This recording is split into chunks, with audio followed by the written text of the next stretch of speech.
Xbox Game Pass has a wealth of games available, so much so that it can be hard work to find out what is worth playing on the service. So here is a list of 10 of the best indie games to play right now on Xbox Game Pass.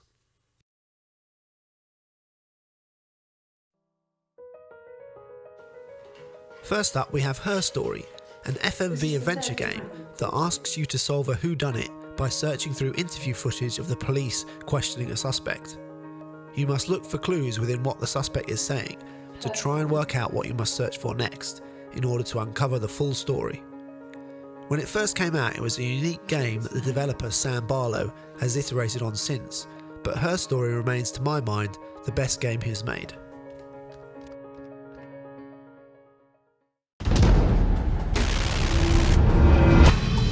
Death's Door is a game that casts you as a crow responsible for the reaping of souls. Your latest soul, though, has been stolen, so it is your job to track down the culprit in order to keep your job. The gameplay is reminiscent of Zelda, with you finding new abilities and equipment that allows you to further explore the world and unlock new areas. Combat is a lot more involved than the classic Zelda games though, with a hint of Dark Souls without being anywhere near as punishing. Levels are well realised with a colourful art style that really pops. Puzzles are well thought out and boss fights are fun. Overall, it's a great little package that provides the kind of experience that I wish Tunic did.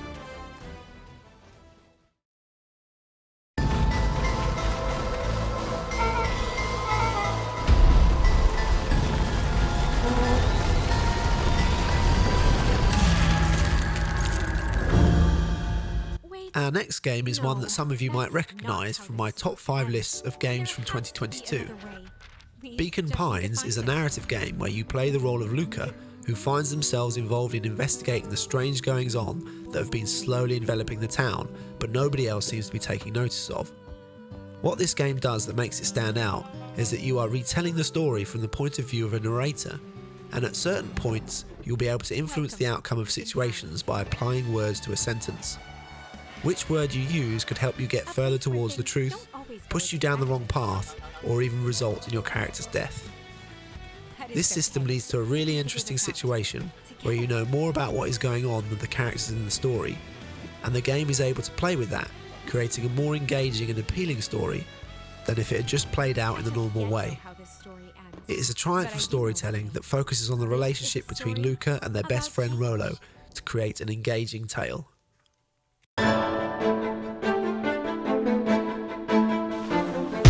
So I have a confession to make about this next game.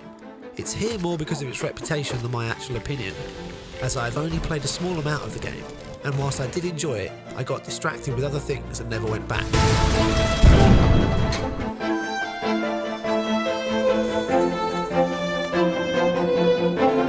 However, Hollow Knight is considered a giant of the Metroidvania genre, and to many a true classic. If you are after a great Metroidvania, you can't really go wrong here. And despite not playing much of it, I do think it has a great style and world that is fun and interesting to be in.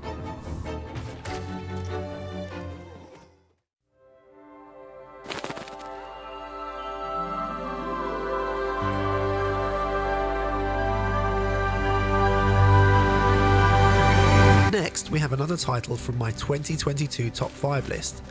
This time it's Chained Echoes, a game that I have come to enjoy the more I play of it, and is among one of my favourite RPGs ever, and certainly the best JRPG I have ever played. The fact that it moves away from the traditional JRPG template is part of why I like the game. It has fast combat that uses a really well designed overdrive system that asks the player to keep a gauge within a certain range to boost damage and avoid taking more damage. This makes fights about more than just using all the strongest actions to win, and keeps you engaged in battles. Alongside that is a strong story that is well told, with an interesting cast of characters and a world that is fun to explore. The game gets a lot right, and whilst like with all RPGs, it requires a fairly hefty time investment, it is one that I think is well worth it.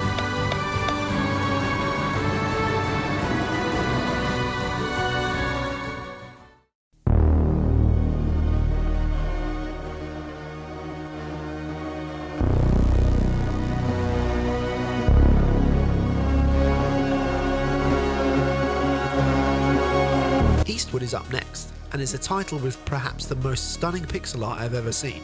The attention to detail and the animations are truly outstanding, with the animations in particular helping to create believable characters, with the main character Sam able to convey a range of emotions and responses with just a few pixels. Journeying through a world on the brink of collapse, you play Sam and John, an old man and his adopted child who he found in unusual circumstances. As you move through the world, you discover more about Sam's background and her place in the events that are enveloping the world. Along the way, you explore some interesting and unique places, and the world and characters you meet are a big part of why I think this game is so good. I also appreciate the pace of the game, something that might not gel with everyone. However, I feel it gives the game a unique feel. There is no real urgency despite what is happening to the world. You are just two travellers on a journey trying to survive. Because of this, any adventures you get caught up in feel more real and impactful, as they are not diverting you away from some overarching goal. They are just part of the journey. Eastward then is a game well worth your time.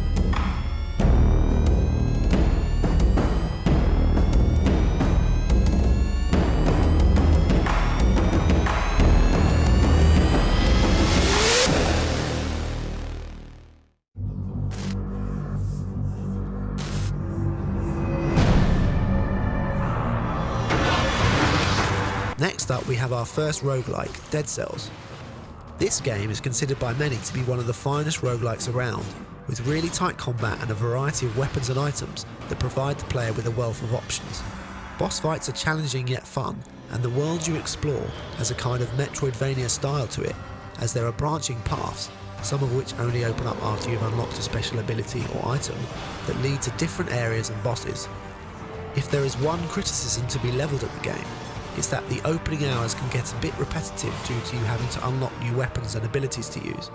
But once you have a few unlocked, this concern fades into the background, and the game does a great job of providing you with more and more things to unlock as you progress. Dead Cells is one of my favourite roguelikes, and I recommend you give it a look.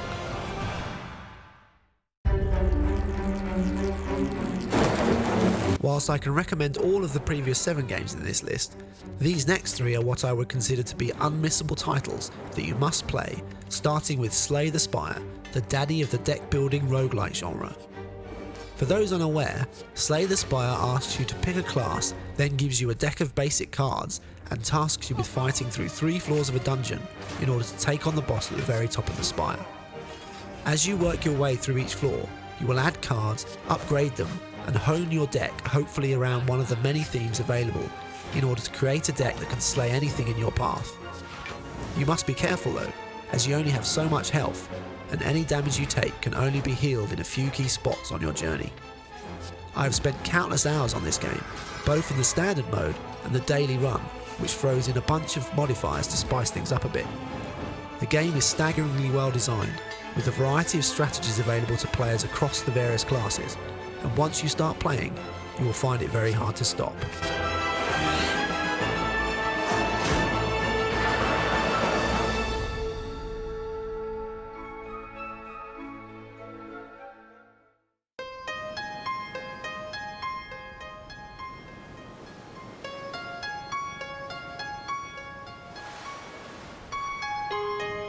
Stardew Valley is one of my favourite games of all time. A farming sim that tasks you with rebuilding your grandfather's farm. You do this by planting and harvesting crops and raising animals. But the game is about a lot more than that, with a whole world to explore full of mysteries to uncover and people to get to know and perhaps marry.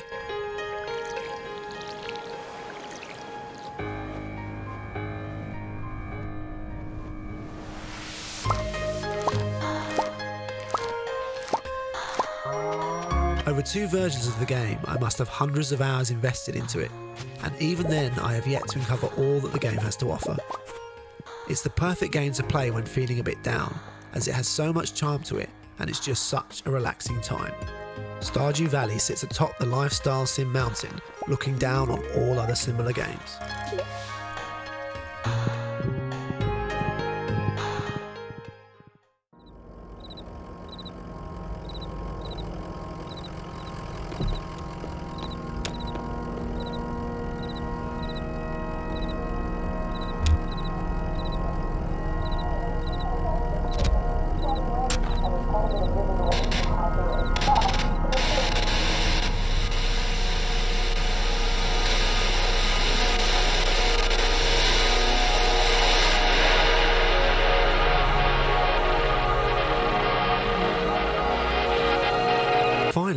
Kentucky Route Zero, an adventure game that, like Stardew, is one of my favourite games.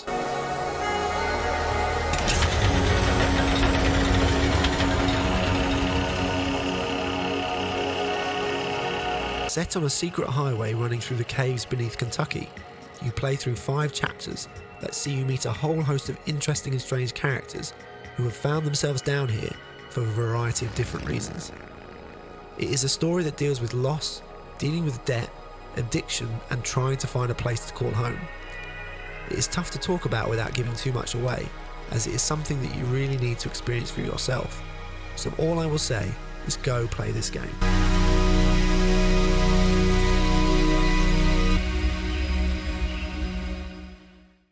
And there we have it, the 10 best indie games to play on Xbox Game Pass. I hope you enjoyed the video, and if you did, please consider liking and subscribing as it really helps the channel. Thanks for watching, see you again next time.